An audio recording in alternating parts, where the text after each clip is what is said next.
2025 13ই November hero, আমাদের বাংলার hero, জনগণের হিরো, 71-এর হিরো, মুক্তিযোদ্ধাদের হিরো। ইতিমধ্যে আপনারা তার সেই ভিডিও দেখে ফেলছেন। তরুণ প্রজন্ম, একজন স্কুল পড়ুয়া ছাত্র, তার বুক ভরা সাহস, অসীম সাহস নিয়ে তিনি বঙ্গবন্ধুর আদর্শকে ধারণ করে 71-এর পক্ষের শক্তি হিসেবে বঙ্গবন্ধুকে স্মরণ করে জিন্নাতের বংশের বিরুদ্ধে রুখে দাঁড়াইছে।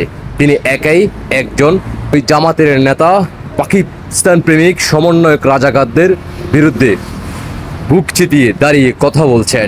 সেই ভিডিও চিত্র আপনারা ইতিমধ্যে দেখে ফেলছেন। সেলুট ভাই, তোমাকে হাজারো সেলুট। বুক ভরা ভালোবাসা তোমার জন্য রইল। ইতিমধ্যে বাংলাদেশ নয়, সারা বিশ্ব থেকে তোমাকে বুক ভরা ভালোবাসা দিয়ে যাচ্ছে যারা প্রকৃতপক্ষের বাংলাদেশকে ধারণ করে, যারা প্রকৃতপক্ষের মুক্তিযুদ্ধকে সম্মান করে, যারা প্রকৃতপক্ষের 71-কে ধারণ করে, যারা সত্যিকারে চায় এই বাংলাদেশ ভালো থাকুক, তারা তোমাকে বুক ভরা ভালোবাসা দিচ্ছে। যদি কখনো তোমার সাথে দেখা করতে পারি তাহলে নিজেকে অনেক ধন্য মনে করব। ইনশাআল্লাহ বিজয় আমাদের আসবে, এটাই হচ্ছে আমাদের বিজয়ের ধাপ। আছে বাংলার জনগণ দেখতে আছে, বিজয় আমাদের আজ হোক কাল হোক, আসবে আসবে।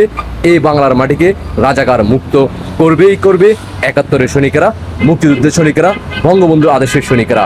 তুমি 2025 সালের 13ই নভেম্বর হিরো, তোমাকে হাজারো সেলুট। জয় বাংলা, জয় বঙ্গবন্ধু, জয় শেখ হাসিনা। আল্লাহ হাফেজ।